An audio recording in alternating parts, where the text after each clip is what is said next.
Voter survey outcome చూశారు. వాళ్ళు కొంత లెజిబుల్గానే అనిపించింది. అంటే ఎవరిని బెలిటిల్ చేయలేదు.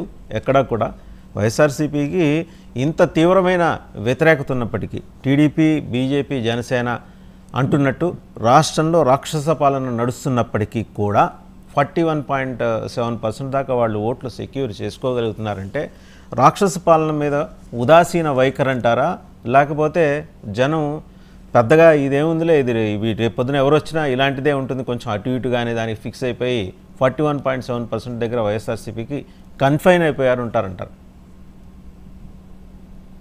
51 పాయింట్ అంటే అదేమి వాళ్ళు అంటే డ్యామేజ్ తక్కువ జరిగిందనే అర్థం కాదు. ఎందుకంటే లాస్ట్ టైం 51 ఉంది, ఆల్మోస్ట్ 10% పోయింది. 10% అంటే అసలు 1% పోతేనే సీట్లు గల్లంత అయిపోతాయి. అటువంటిది 10% అంటే ఆల్మోస్ట్ ఏం లేదని అర్థం. ఎందుకంటే లాస్ట్ టైం 40% వచ్చిన తెలుగుదేశం ఎన్ని సీట్లు గెలిచింది? 23 గెలిచింది. సో ఇప్పుడు ఈ వీళ్ళ పరిస్థితి కూడా అదే, ఇంకొక 4-5 గెలుస్తారు అనుకోండి. పోనీ 41% అంటే ఒక 4-5 గెలు ఊరికి అనుకోవడానికి, ఈ సీట్లు ఓట్లు అలా ఉండవు అనుకోండి. బట్ ఇంకో 4-5 అంటే ఏంటి, ఓ 30 లోపు అని అర్థం.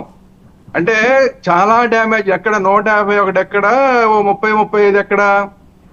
సో చాలా డ్యామేజ్ వైసీపీ జరుగుతోంది అని అర్థం.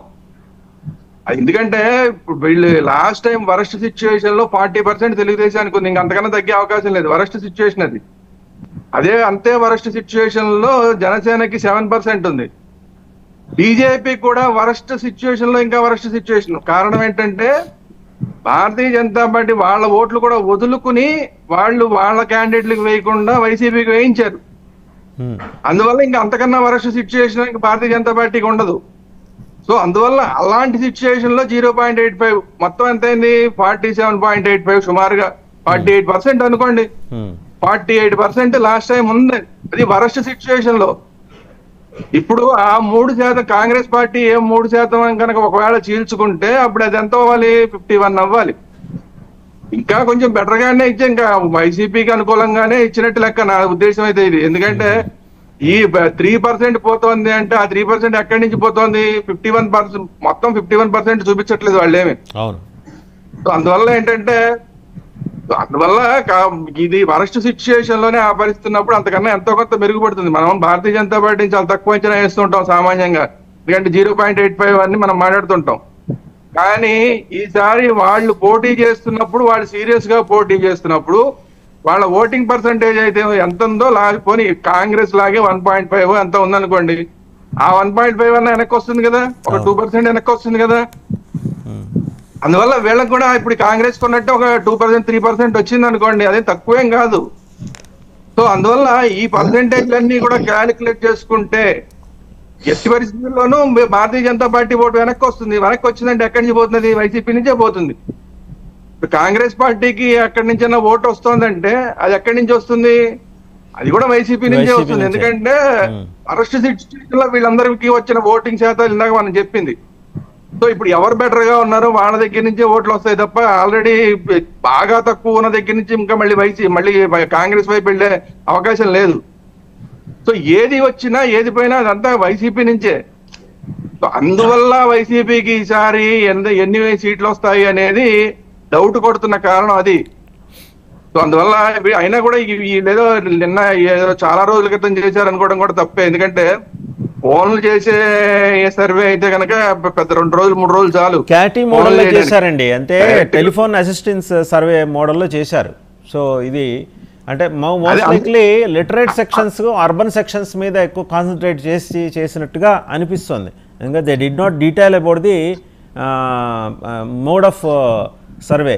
ఎందుకంటే జనరల్గా ఇన్ని శాంపిల్స్ తీసుకున్నామని చెప్పారు, కానీ ర్యాండమ్ వెళ్ళారా లేకపోతే స్పెసిఫిక్ వెళ్ళారా అనేది మెన్షన్ చేయాల. బహుశా చేస్తారేమో. అయితే ఇప్పుడు మీరు చెప్పిన దాని ప్రకారం కేవలం అర్బన్ పీపుల్ దగ్గర తీసుకుంటే మాత్రం మళ్ళీ దెబ్బతింటుంది ఈ సర్వే. అవును, అందరి దగ్గర తీసుకుంటే ఓకే. ఎందుకంటే అర్బన్ పీపుల్ కన్నా వైసీపీకి ఎక్కువ ఓటింగ్ ఉన్నది మామూలుగా గ్రామాల్లోనూ, గ్రామ స్థాయిలోనూ, లేదంటే లోయర్ మిడిల్ క్లాస్ లోను అక్కడే ఉంది వాళ్ళ ఓటింగ్ అంతా.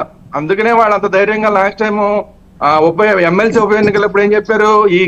మీకు ఓట్లు వేసిన వాళ్ళందరూ అసలు మా ఓటర్లు కాదు పొండి అన్నారు. అంటే మా ఓటర్లు సపరేట్ గా ఉన్నారని చెప్పారు. అసలు వాళ్ళ ఓటర్ల దగ్గరికి ఈ సర్వే వెళ్ళిందా లేదా, అది కాదా ఇంపార్టెంట్. ఎంతసేపు టీడీపీ ఓటర్ల దగ్గరికి ఆల్రెడీ బాగా చదువుకున్న వాళ్ళ దగ్గరికి వెళ్ళారు అంటే దానివల్ల ఉపయోగం లేదు, వీళ్ళకి అనుకూలంగా వస్తుంది. వైసీపీకి ఎవరైతే ఓట్లేస్తారో, ఎవరైతే సంక్షేమ పథకాలను పొందుతున్నారో వాళ్ళ దగ్గర కూడా ఈ సర్వే వెళ్తే అప్పుడు దీనికి సర్వేకి ఒక శాంటిటీ వస్తుంది. బట్ ఓవరాల్ గా ఏంటంటే, ఓవరాల్ గా సిచ్యువేషన్ అయితే ఇదే కనపడుతుంది. ఇప్పుడు మనం కాంగ్రెస్ పార్టీకి ఏదో 3% వచ్చిందంటే అదే ఎక్కువ వచ్చిందా తక్కువ వచ్చిందని కాదు, ఖచ్చితంగా షర్మిల గారి ఫ్యాక్టర్ అక్కడ, కాంగ్రెస్ ఫ్యాక్టర్ ఏం కాదు. కాంగ్రెస్ ఈ 4-5 ఏళ్లలో 10 ఏళ్లలో రాష్ట్రాన్ని ఉద్ధరించేసింది లేదు, కాంగ్రెస్ పార్టీకి అదనంగా వచ్చేది లేదు. ఓన్లీ షర్మిల గారి ఫ్యాక్టర్. షర్మిల గారి ఫ్యాక్టర్ అంటే ఏంటి, క్రిస్టియన్ మైనారిటీలు మెయిన్ ఇంపార్టెంట్. ఎందుకంటే వాళ్ళ హస్బెండ్ ఆల్రెడీ చర్చిల్లో ఏ విధంగా ప్రచారాలు మొదలు పెట్టారో మనం అందరం చూసాం. ఎవరైతే మా ఓటు బ్యాంక్ అనుకున్నారో ఆ మా ఓటు బ్యాంకులో నుంచి కనుక ఇప్పుడు కోత మొదలవుతోంది అని అర్థం. దీని అర్థం ఏంటంటే, అలాగే ముస్లిం మైనారిటీలు ఎవరైతే కరుడు కట్టిన భారతీయ జనతా పార్టీ వ్యతిరేకంగా ఉన్న వాళ్ళు ఉంటారో అట్లాంటి వాళ్ళు ఈసారి ఈ కూటమికి వేసే అవకాశం లేదు. వైసీపీ మీద 5 సంవత్సరాలు చూసిన తర్వాత ఒకవేళ వాళ్ళకి వ్యతిరేకత ఉందనుకోండి, వాళ్ళు ఆల్టర్నేట్ గా ఎటు వెళ్తారు, కాంగ్రెస్కి వెళ్తారు. ఎందుకంటే మనం ఇంతకుముందు చూసాం, కర్ణాటకలో చూసాం, తెలంగాణలో చూసాం, ముస్లిం ఓట్ బ్యాంక్ అంతా కాంగ్రెస్ వైపు వెళ్తోంది. సో అందువల్ల ఈ వరస్ట్ సిచ్యువేషన్ లో Muslim vote bank last time YCP వైపు వెళ్ళింది.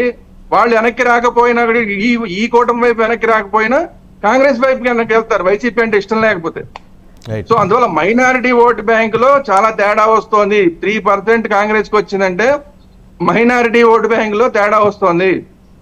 ఇది మనం అర్థం చేసుకోవాలి. ఇది చాలా పెద్ద దెబ్బ. వాళ్ళందరూ కలిసి అంతా ఇప్పుడు అర్జెంట్ గా తెలుగుదేశం పొడి చేసింది లేదు, అర్జెంట్ గా భారతీయ జనతా పార్టీ పొడి చేసింది లేదు, అర్జెంట్ గా జనసేన పొడి చేసింది లేదు. 5 ఏళ్లలో ఓన్లీ ఏంటంటే వైసీపీ మీద వ్యతిరేకత ఎంత అనేది ఇంపార్టెంట్. అందులో ఇప్పుడు కాంగ్రెస్ వైపు ఎంత మళ్ళుతోంది అనేది రెండోది. ఈ రెండిటి వల్లనే వైసీపీకి దెబ్బ తగిలే అవకాశం ఉంది తప్ప ఈ 3 పార్టీలు కలిసినాయని చెప్పి అదనంగా వచ్చే ప్రయోజనం ఏం లేదు. ఓన్లీ ఎలక్షనీరింగ్ లో మాత్రమే ప్రయోజనం ఉంటుంది తప్ప ఈ ఓటింగ్ పర్సెంటేజ్ ఏం మారదు. ఎలక్షనీరింగ్ లో తేడాలు వస్తాయి. ఈ 3 సటిల్ అబ్జర్వేషన్ మీరు చేసింది. ఓన్లీ పోలింగ్ దగ్గరే వాళ్ళు